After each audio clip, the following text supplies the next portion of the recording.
He picked up his first love, oblivious to me boarding the plane. And I ignored his messages. Only when he asked his assistant about my celebration party did the assistant's words crush him. That realization was hours away. Right now, the boarding pass in my hand was crumpled, the QR code distorted by my grip. The PA system announced the closing of the flight to Paris, yet I didn't move. I stood frozen before the glass, watching the VIP reception area, where a familiar figure stood out against the disheveled travelers.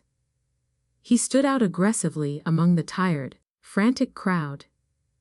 The deep charcoal gray Loro Piana cashmere coat wrapped his tall figure in impeccable tailoring. I remembered that coat vividly because I had personally gone to Madison Avenue last month to select it for him. It was meant to make him look commanding for his board meetings. A suit of armor for the Shark Tank. But right now, that expensive armor wasn't on him. It was draped carefully over a woman's trembling shoulders, shielding her from the aggressive chill of the terminal air. It was Julian. Julian Sterling, the man who held me last night, whispering that he couldn't come to Paris. He claimed the merger deal was at a critical stage, and he couldn't get away. Yet here he was, standing at the VIP entrance. In his left hand was a Hermes dust bag. In his right, a bouquet of fragile white lisianthus. His knuckles pressed against the stems, as if holding a rare treasure. The woman facing him was pale, slender, and unmistakably Clara, his first love from his youth. She was the one he loved, but could never have, the thorn in his heart that could never be removed. She was the only ghost in our seemingly perfect 3-year relationship. I stopped all movement, my heart feeling like it had been soaked in liquid nitrogen, cold and hard. Even from dozens of meters away, wrapped in my coat, I recognized her fragility. She was trembling slightly, coughing into a handkerchief. Julian leaned down, his posture protective, blocking the world from touching her. He looked terrified she might break. I pulled my phone from my trench coat pocket and tapped on our pinned chat. The last message still showed what I'd sent 2 hours ago. I am heading to the airport. He hadn't replied. Even now, with him less than 100 meters away, he didn't glance at his pocket. I watched him unscrew a thermos and bring it to Clara's lips, his gaze focused solely on her. They were the only 2 people in this noisy airport. I typed, "I see you," into the input box, my finger hovering. My finger trembled over the send button. Then I deleted it. I typed again, "Where are you now?" Deleted again. If I sent it, what would that count as? An interrogation, begging him to spare a tiny bit of attention for his actual girlfriend. That would be too pathetic. Emilia Vance never did anything that made her look cheap. I took a deep breath, the air filling my lungs feeling sharp like a knife. In the end, I only typed one sentence. "I am boarding now." I clicked send and looked up. His phone vibrated in the pocket of his dress pants. Or maybe it didn't. I was too far away to see the screen light up. But I could see that all his attention remained on Clara. He didn't lift his head. He just furrowed his brows, listening intently to whatever she was whispering, displaying an anxiety I had rarely seen in 3 years. Just then, Clara seemed to sense something and turned toward me. Julian immediately shifted sideways, blocking her line of sight with a purely defensive posture. He shielded her like a startled fawn, isolating her from any disturbance. That single turn cut off my last shred of hope. The final boarding call came over the PA system, asking for Miss Vance. That string of fluent English didn't make me feel urgency. Instead, it felt like I was hearing it through a thick layer of water, muffled and unclear. I withdrew my gaze, turned off my phone screen, and locked that message marked delivered into the darkness.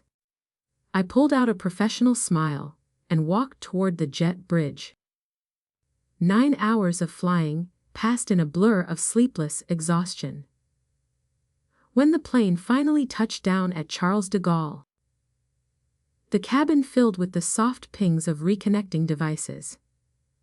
I wiped my damp palms on a hot towel and switched my phone off airplane mode, bracing myself. A cascade of notifications flooded the screen: congratulatory emails from partners, construction photos from the project manager, even a promotional text from my dry cleaner. But from the one number that actually mattered, the screen remained stubbornly, brutally black. There was nothing. Maybe the hospital had poor signal. I was still making excuses for him, a reflex honed over 3 years of prioritizing his comfort. But as I walked through customs and retrieved my Rimowa carry-on, the truth was unavoidable. My last message from JFK was marked delivered. He hadn't just missed it. He had seen it, dismissed it, and chosen to focus elsewhere. The silence wasn't a technical error, it was a loud, deliberate answer. The lack of a reply was a reply in itself. Paris was overcast, mirroring the gray numbness spreading through my chest. I sat in the back of a black Mercedes, watching Haussmann buildings blur past in the drizzle. With a masochistic impulse, I opened Instagram and tapped on the profile of Julian's assistant, Leo. Leo was a typical Gen Z hire who documented his life religiously, mostly to showcase his boss's relentless work ethic. The story ring around his profile picture was lit up, posted just an hour ago. My finger hovered for a second before I tapped the glass. The location tag read, Mount Sinai Hospital, Manhattan. The photo was artistic. Low angle, focusing on a pair of men's hand-stitched dress shoes and trouser cuffs against a sterile white floor. I recognized the shoes immediately. I had polished them myself last week. In the background, typical ER waiting chairs were visible. The caption was overlaid in a bold, white font. Long night for the boss, but chivalry isn't dead. I stared at the screen, bile rising in my throat. Chivalry. It felt more like a public execution. The irony was sharp enough to draw blood. He was playing the knight in shining armor for his fragile ex-lover in an emergency room across the ocean. Meanwhile, his official girlfriend had flown across the Atlantic alone, landing in a foreign city for a career-defining award he had promised to attend. I closed the app without taking a screenshot. Confronting him now would be meaningless. It would only make me look hysterical. And Emilia Vance did not do hysteria. I placed the phone face down on the leather seat. I could already hear his voice in my head if I called. He would lower his tone, sounding tired and impatient, treating me like an unreasonable child. Emilia, stop making a scene. It is a human life. You know Clara has no one in New York. No one. Those 2 words had been his get out of jail free card for years. Because I was competent. Because I had friends and a career, I was disqualified from needing him. My stability was the very thing that justified his neglect. The car pulled up to the entrance of the Rosewood Hotel. The doorman took my luggage, and I walked into the lobby, the click of my heels echoing on the marble. The reception manager, a man with an elegant suit and an even more elegant smile, approached immediately. "Miss Vance, welcome to Paris. Is Mr. Sterling not with you?" He looked behind me, expecting the man who paid the bills. "We have the honeymoon suite prepared as requested." The words hung in the air, mocking me. Just me. I handed over my passport, keeping my voice as flat as the credit card I placed on the counter. "Please change the room to a regular executive suite. I don't like spaces that are too big." The manager blinked, his professional mask slipping for a fraction of a second. He looked from the passport to my face, sensing the frost radiating off me. "Of course, Miss Vance. Whatever makes you comfortable." He began typing, but stopped, a frown creasing his forehead as he checked the screen. "That is strange," he murmured, tapping a key. "Mr. Sterling actually called an hour ago to extend the reservation for the suite by 2 nights. He mentioned he would be arriving late." I froze. Julian hadn't called me, hadn't texted, but he had time to call the hotel. He assumed he could just show up later, fix things with a grand gesture, and slide back into the space I kept warm for him. He thought I would wait. I looked the manager in the eye. "Cancel it." I sat on the private balcony, the wrought iron pressing cold against my back through the thin silk of my robe. Below, Paris was alive. A sprawling grid of golden arteries pulsing with traffic, but up here, the silence was absolute. I watched the bubbles in my champagne flute rise and burst, frantic little lives ending in nothing. It was the honeymoon view without the honeymoon. Julian wasn't here, and the realization didn't bring tears anymore. It brought a strange, surgical detachment that frightened me more than grief. My mind drifted to the Plan B theory he once drunkenly explained on the night I made partner. He had held me close, his breath warm against my ear, whispering that I fit his life perfectly. "Emilia, you are my North Star," he had said, eyes glistening with what I thought was adoration. "No matter how far I fly, as long as I see you, I know where home is." Back then, I took it as the highest romantic praise. Now, the words tasted like ash. Being a North Star meant staying fixed in one place while he navigated the world. It meant waiting in the dark. I remembered my 29th birthday at Perse, a reservation that took 6 months to secure. I sat at the white, clothed table for 2 hours, watching the candle wax drip onto the linen, amidst the hushed whispers of diners. Finally, his call came. Clara's apartment pipes had burst. She was hysterical. She couldn't handle the plumber alone. He had to go. He sounded so noble. That night, I ate the tasting menu alone, smiling apologetically at the sympathetic waiter who cleared the second setting. I told myself I was the mature one. I was the partner who didn't need constant saving, the one who understood that emergencies happen. I looked at the empty velvet chair opposite me and convinced myself that my solitude was a badge of honor. I wasn't high maintenance like Clara. I was the safe harbor. But looking back, I wasn't a harbor. I was just a parking spot. Then, there was the Hamptons trip last summer. We had just hit the Long Island Expressway, the convertible top down, wind whipping through our hair. Then his phone rang. Clara's cat was missing.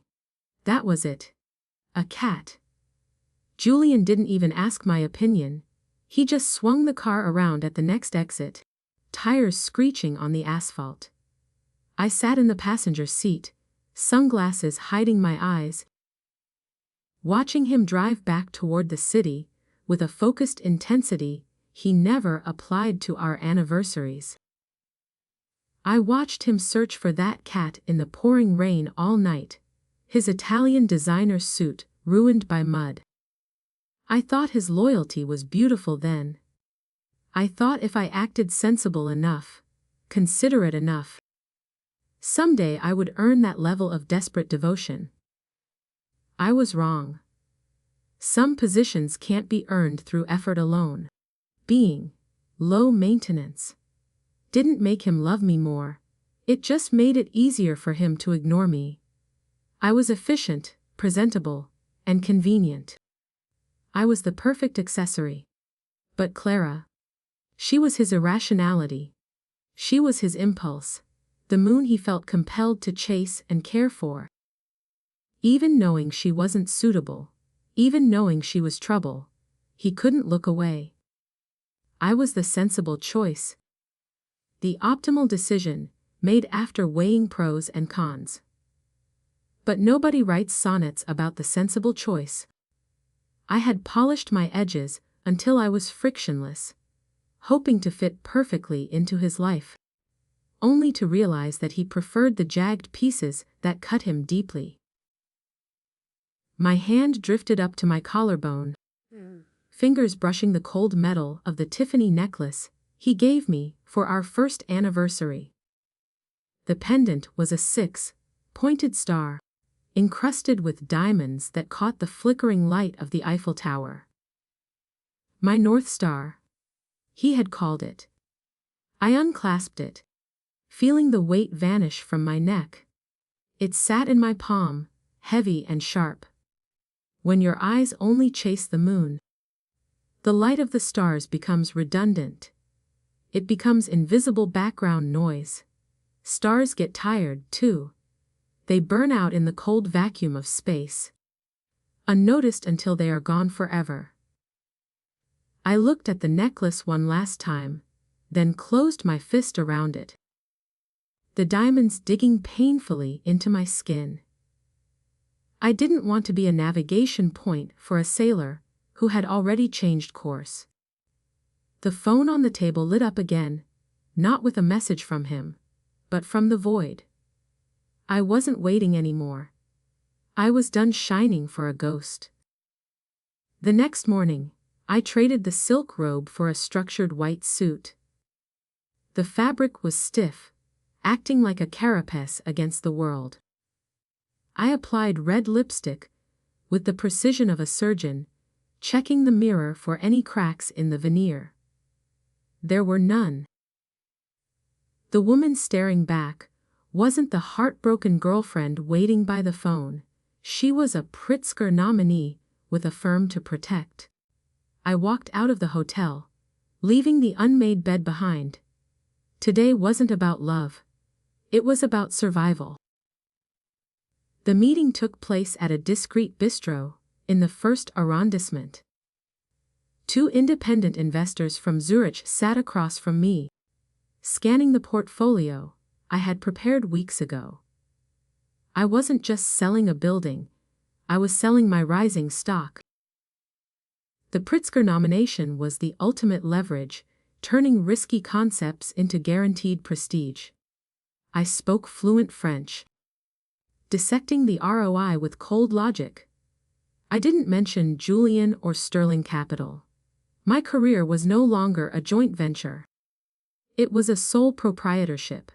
By the time the espresso arrived, the deal was done. It took 2 hours to dismantle the financial leash Julian had held for 3 years. The contracts were signed digitally, the confirmation codes pinging my tablet like the sound of shackles unlocking. They offered a toast, impressed by my decisiveness. I clinked my glass against theirs, the crystal chiming a clear, victorious note. I had secured enough capital to run the firm for 5 years without a single cent from Wall Street. I was free. My phone buzzed on the table, vibrating aggressively against the silverware. It was a message from Leo, Julian's assistant. Miss Vance. Mr. Sterling is asking for your location. He says if you don't call him back within 30 minutes, he will have finance freeze the startup funds for the Hudson project. I stared at the text. It was a classic Julian move. When charm failed, he used force. He treated my career like a faucet he could turn off whenever I wasn't being obedient enough. In the past, this threat would have sent me into a panic. I would have called him immediately, apologizing for my silence, begging him not to jeopardize the construction schedule. I would have traded my dignity for his checkbook. But today, reading those words, I felt nothing but a distant, clinical amusement. It was the desperate thrashing of a man who realized he was losing control. He thought money was his trump card. He didn't know I had just changed the entire deck. I typed a reply to my own assistant, Xiao Chen, back in New York. Let him freeze it. The new funding from Zurich just hit the escrow account. Transfer the project expenses immediately. I could vividly imagine Xiao Chen's shock. He had always viewed Julian as the firm's patron saint, the benevolent god who kept the lights on. Today, that idol was falling. I added another instruction. The celebration party tomorrow night is happening as planned. Confirm the venue in Soho right now. Xiao Chen replied instantly, his typing bubble pulsing with anxiety. Okay, boss. The guest list is finalized. Do you want me to double-check anything? Also, Leo asked for the address.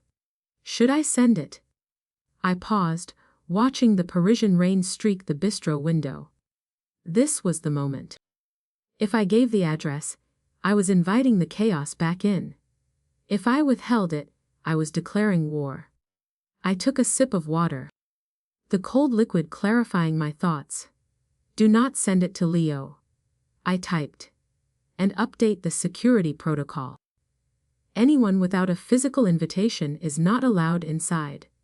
No exceptions. Xiao Chen hesitated before sending the next text. Understood. But what about Mr. Sterling? Do I need to reserve the seat at the main table for him? The place cards are already printed. It was a valid question. For 3 years, Julian had sat at my right hand, the smiling benefactor, soaking up the applause for my hard work. I lifted my wine glass, swirling the dark red liquid as I composed the final line. No need. As I typed those 2 words, a liberating sense of relief washed over me. Stronger than the champagne from last night. He won't be coming. I hit send. It wasn't because he was busy with Clara, or because he was working. It was because I no longer needed him to be there. I stood up, buttoning my jacket. The coronation was mine alone. 3 days later, I stepped out of JFK into the suffocating embrace of a New York summer. The air was thick with asphalt fumes and humidity, a violent shift from the cool Parisian rain. My phone, reactivated after the long flight, began to buzz against my hip. It wasn't a notification. It was a seizure. It vibrated once, twice, then settled into a stubborn, continuous rhythm that demanded attention. I didn't need to look at the caller ID to know who it was. Julian was finally remembering his girlfriend existed. If this were 3 days ago, I would have answered immediately, desperate for his voice. I would have listened to his high-sounding excuses, softened, and eventually forgiven him. But standing on the curb, hailing a yellow cab, the name flashing on the screen felt like it belonged to a stranger. I watched the call cycle through to voicemail, then start all over again. He was frantic now, but panic is not the same thing as care. I flicked the mute switch on the side of the device. The taxi merged aggressively into the traffic towards Soho, the city blurring into streaks of gray and yellow. Messages began to stack up on the lock screen. Emilia, where are you? I checked the flight info. Why aren't you answering? So, he did know how to check flight information when it suited him. He knew how to send a driver. It was just too late. The latte had gone cold. Inside the gallery, the air conditioning was blasting. But my assistant, Xiao Chen, was sweating. He was directing workers to adjust the lighting on the red brick walls. His face flushed with genuine distress. When he saw me walk in, he rushed over as if I were a lifeboat in a storm. "Boss, you are finally here," he gasped, wringing his hands. "Leo has called the office 6 times in the last hour. He says Mr. Sterling is looking for you everywhere." I handed him my trench coat, my pulse steady. "What did you tell him?" Xiao Chen swallowed hard, looking terrified. "I didn't dare tell him anything. I said I didn't know your schedule. But Leo said Mr. Sterling is furious." He lowered his voice, glancing around as if Julian might materialize from the shadows. He said, "If he can't reach you by tonight, he's having finance freeze the startup funds for the new project. He said you are being unreasonable." The threat hung in the air, crude and predictable. This was Julian's style. He controlled everything with a checkbook and a temper. I walked over to the champagne tower being assembled, inspecting the glasses for smudges. "Let him freeze it," I said lightly, picking up a flute. I already found new investors in Paris. The contract was signed yesterday morning, and the initial deposit successfully cleared an hour ago. Xiao Chen's jaw dropped, his eyes widening in total disbelief. You replaced the capital," he stammered. "Yes. I don't let my career become a burial offering for a failed relationship." I turned to the head of security, a burly man named Mike who was checking the guest list. "Add 2 more guards at the main entrance tonight," I instructed. "Anyone without a physical invitation is not allowed in. I don't care who they say they are. Even if the heavenly king himself arrives, if he's not on that list, he stays outside." I retreated to the dressing room to change. My phone lit up again, this time with a long text from Julian. "Emilia, stop making a fuss. I know you are upset about the airport. Clara had an asthma attack. It was dangerous. I got busy with the doctors and forgot to reply. I've booked us a weekend in the Hamptons to relax." Pick up the phone. He still thought this was a fuss. He thought a weekend trip could fix 3 years of neglect. I faced the mirror and reached for the clasp of the Star of David necklace. The diamonds sparkled under the vanity lights, cold and mocking. I unhooked it and dropped it into its velvet box, hearing the finality of the snap as the lid closed. In its place, I fastened a string of Baroque pearls I bought in Paris. Imperfect, organic, and mine. The woman in the mirror applied a layer of crimson lipstick. Emilia Vance was gone. The queen had arrived. The cocktail party officially began at 8, transforming the old Soho factory into a cathedral of light and noise. Under the exposed steel beams, the atmosphere buzzed with the clinking of crystal and the hum of high-stakes networking. I moved through the room in my pearl necklace, accepting congratulations with a practiced ease that belied the tension coiling tight in my stomach. Everyone wanted a piece of the new Pritzker nominee. I smiled, shook hands, and played the part of the gracious winner. But my eyes kept darting toward the heavy entrance doors. My security chief, Mike, cut through the crowd with a grim expression that signaled trouble. He leaned close to my ear, his voice a low rumble over the jazz music. "Miss Vance, there is a gentleman outside who insists on coming in. He claims he is your fiancé." I swirled the champagne in my glass, a cold, sharp smile tugging at my lips. In 3 years of living together, Julian had never once proposed. Now, to crash a party he wasn't invited to. He suddenly found the commitment he had always feared. "Let him in," I said, my voice calm enough to startle Mike. "If we keep him outside, he will only make a scene on the street. Some plays require a final curtain call, in front of a live audience." Mike hesitated, then nodded and signaled his team.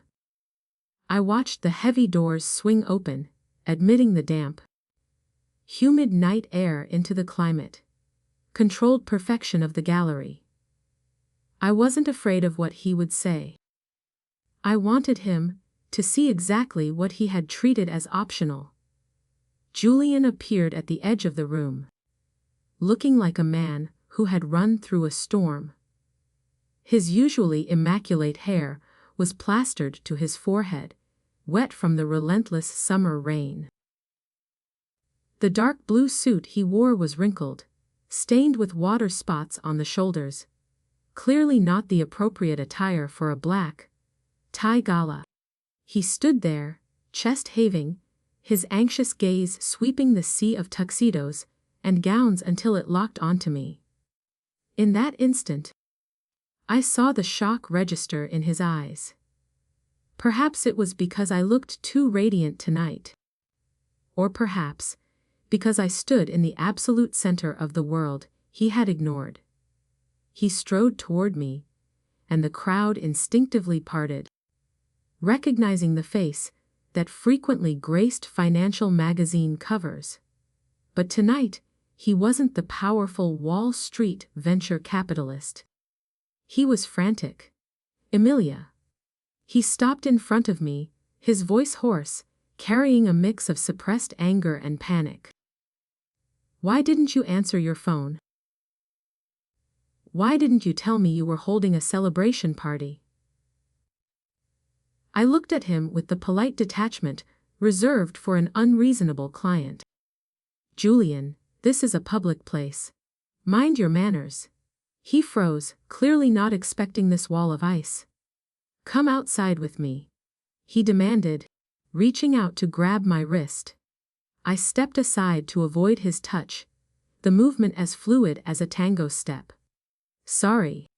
It is not convenient." I raised my wine glass slightly between us. "I have guests to attend to." His face flushed dark red. "I am your boyfriend," he shouted. Several curious heads turned toward the outburst. I kept my smile fixed, though it didn't reach my eyes. "Oh, really?" I asked, my voice low but lethal. "The day before yesterday at the airport, when you were draping your coat over Clara. Did you remember whose boyfriend you were? Yesterday, when you posted on social media about staying overnight at the hospital with her. Did you remember me then?" The accusations hit him like physical blows. He stepped back, the embarrassment of being exposed making him unsteady on his feet. You saw that?" he stammered, his complexion turning ashen. "I did." I nodded, casual as if discussing the weather. "That Loro Piana coat. I really liked it, so I am giving it to her. No need to return it." "Emilia, that was a misunderstanding." He tried to desperately explain, desperation creeping into his tone. "It was raining so hard. Julian." I cut him off, my voice carrying clearly to the onlookers. "I am not blind, and I am not stupid. Do not insult my intelligence." Just then, The microphone on the stage crackled to life. The MC's voice boomed over the speakers.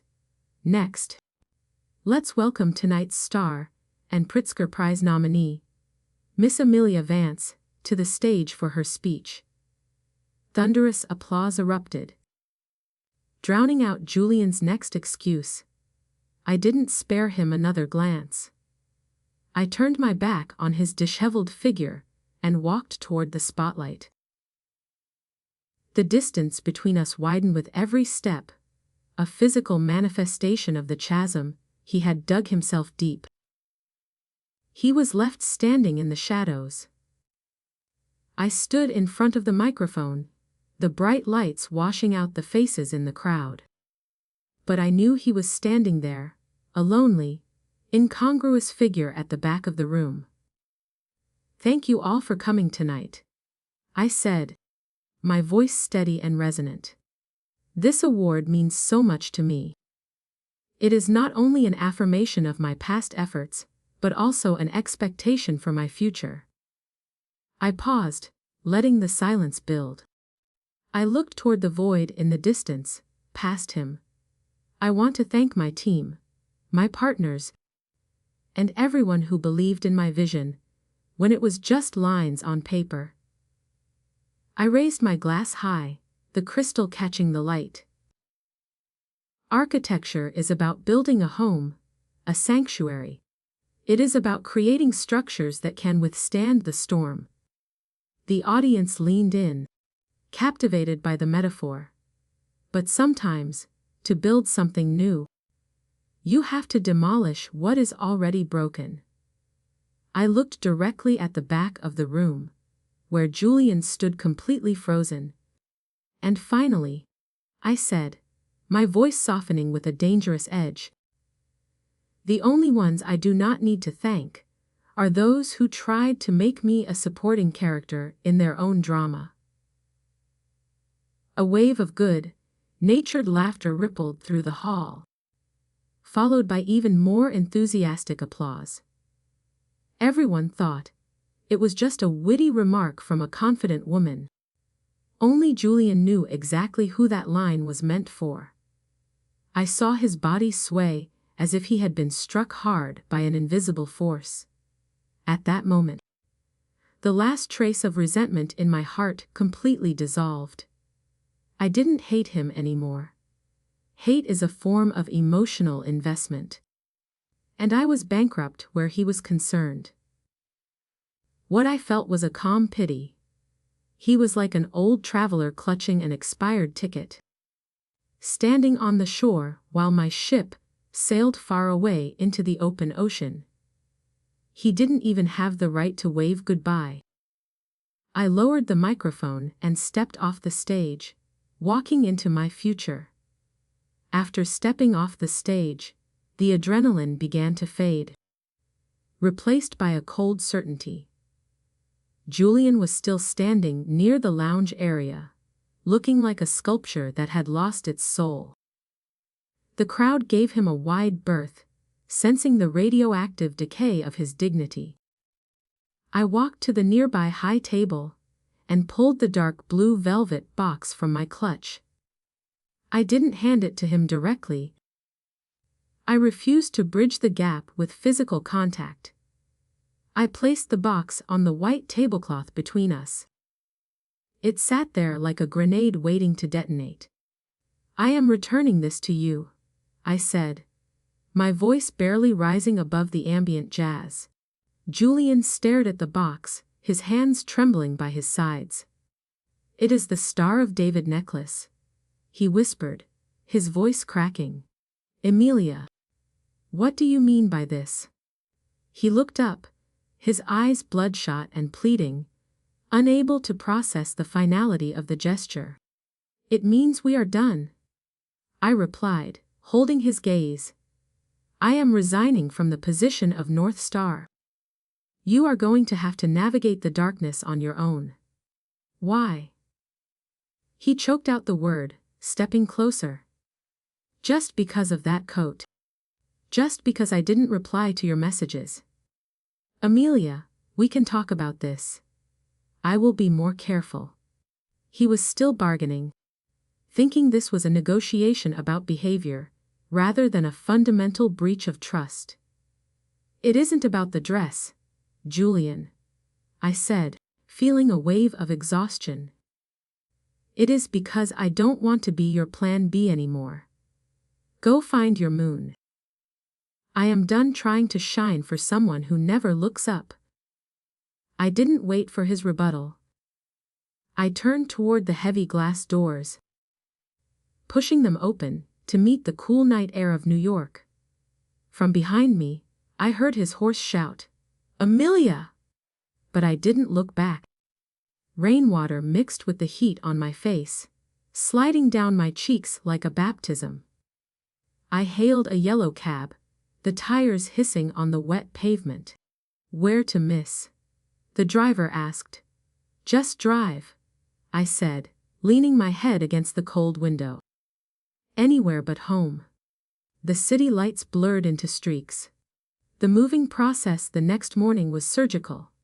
At 7 a.m., 3 burly men in uniforms marched into our Tribeca loft and began dismantling my life.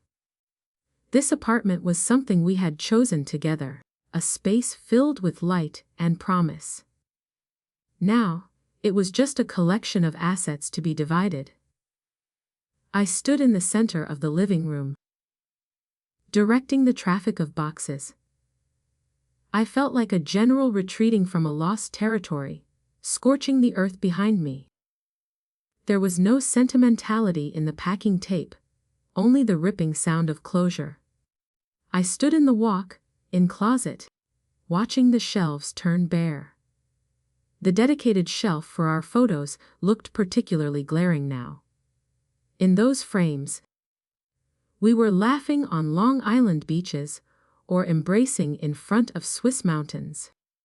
Behind every frozen smile was a compromise I had made to keep the peace. I turned the frames over one by one, placing them face down on the vanity. I didn't pack them. Those memories belonged to a woman who no longer existed. I left them there, a graveyard of moments that never truly mattered. "Ma'am, do these need to be packed too?" the mover asked, pointing to the top shelf. A row of designer handbags sat there, Hermes, Chanel, Dayer. They were gifts from Julian, apologies in leather form. Every time he messed up, he bought a bag. They were medals of his guilt, arranged in chronological order of his failures. "No," I said, shaking my head. "Leave them. I don't lack bags, and I can afford my own." They remained on the shelf, a shrine to a love that was bought, not built. When the last box was sealed and loaded onto the truck, the apartment echoed with a hollow desolation. I placed my key on the marble countertop in the entryway. Beside it, I stuck a yellow sticky note. I had stared at that small square of paper for 5 minutes before deciding to leave it completely blank. There were no instructions, no goodbyes, and no angry recriminations. Writing anything would imply that he deserved an explanation. Silence was the loudest message I could leave. I turned to the door, ready to walk out. The elevator doors slid open before I could leave. Julian rushed out, nearly colliding with me. He clearly hadn't slept. Dark circles bruised his eyes, and bluish stubble covered his chin. He was still wearing the ruined suit from the night before, now dry but wrinkled like a discarded rag. He looked past me at the empty space, his pupils contracting in shock. "Emilia, what are you doing?" He lunged toward the mover holding my drafting table. "Put that down! Who gave you permission to take this?" Panic made his voice shrill. "Don't touch my stuff," I ordered, my voice cutting through his hysteria. The mover, sensing the domestic volatility, sidestepped Julian and hurried into the elevator. "You are moving out." Julian turned to me, his hands shaking. Just because of this? Our 3 years together, you are giving up that easily. The word, easily, struck a nerve. I laughed, a cold, thin sound that bounced off the empty walls. Easily. I stepped closer to him, smelling the stale alcohol and rain on his clothes. You think this is easy? In 3 years. How many business trips did I cancel to accommodate your schedule? I asked, advancing on him. How many dishes I hate did I learn to cook because they were your favorites? How many times did I swallow my pride so you wouldn't think I was clingy? I stopped inches from his chest. That day at the airport. Did our 3 years seem easy to toss aside when you draped my coat over her shoulders? He opened his mouth to argue, but the weight of the truth crushed his words. That was an accident. He finally squeezed out, his voice weak. Accidents happen by chance. Julian, I said, adjusting the strap of my bag. But neglect is a habit. You got used to me being understanding. You got used to me giving in. You thought I would never leave, because I was too sensible to cause a scene. I looked at him with clinical detachment. You mistook my patience for permanence. He reached for my hand, but I pulled away. I am not the one who gave up. You did. I will change, he pleaded, grabbing the doorframe as I walked past him. I will never see Clara again, I promise. I pressed the elevator button, watching the light illuminate. Why wait until the wound festers to apply medicine? I asked softly. The doors opened, offering escape. I don't need your change, Julian. I have already found my own son. I stepped inside. As the doors slid shut, cutting off his sobbing figure, I didn't feel heavy. I felt weightless. The elevator descended, but for the first time, I was rising. Time blurred into a productive haze, leading me to a crisp autumn in Chicago. The wind off Lake Michigan was biting. But inside the Forum Hall, the atmosphere was electric. I stood on the podium, wearing a white suit that felt more like armor than the one I wore in Paris. Hundreds of peers watched as I spoke about finding warmth in steel and concrete. It was an affirmation of my design philosophy, yes, but also a testament to my reconstructed self. I wasn't just building structures anymore. I was building a life that couldn't be demolished. The applause was a physical force, washing over me in waves of genuine validation. It wasn't the polite clapping of a socialite dinner. It was the respect of colleagues who saw the work, not the woman behind the man. I walked off the stage, my heels clicking on the hardwood with steady assurance. I shook hands, accepted cards, and smiled until my cheeks ached. But as I neared the exit, the air shifted. The celebratory mood curdled into something heavy and familiar. A shadow was waiting by the service doors. It was Julian. I hadn't seen him in months, and the transformation was startling. Gone were the tailored Italian suits and the aura of untouchable confidence. He wore a gray hoodie and a baseball cap, trying to blend in, but failing miserably. He had lost significant weight, his cheekbones protruding sharply against pale, unshaven skin. His eyes, usually bright with arrogance, were now rimmed with red and filled with a desperate, nervous energy. He looked like a man haunting his own life. He stepped forward, blocking my path to the waiting car. Great speech, he said, his voice raspy. He fumbled in his pocket and pulled out an envelope. I brought this. It is the breach penalty check. I know you don't want it. He held it out, his hand trembling. It was pathetic. He still thought this was a transaction, a balance sheet that could be zeroed out with enough zeros. He thought he could buy his way back into a moral standing he had forfeited long ago. I didn't reach for it. I just looked at his trembling hand. "Thank you," I said politely, sidestepping him. "But I don't need the money, Julian." "Keep it." He scrambled to keep pace, panic flaring in his eyes. "Emilia, please, can we just talk? Just for 10 minutes. I stopped and turned to face him fully. Standing there, facing the man I once thought was my future. I waited for the old ache to return. I waited for the anger, the sadness. But there was nothing. Just a hollow silence where a heart used to break. It was like looking at a stranger. "Talk about what?" I asked calmly. "About us."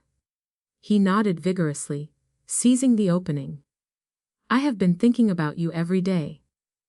I didn't go back to Clara. I restarted the project funding. I can fix this."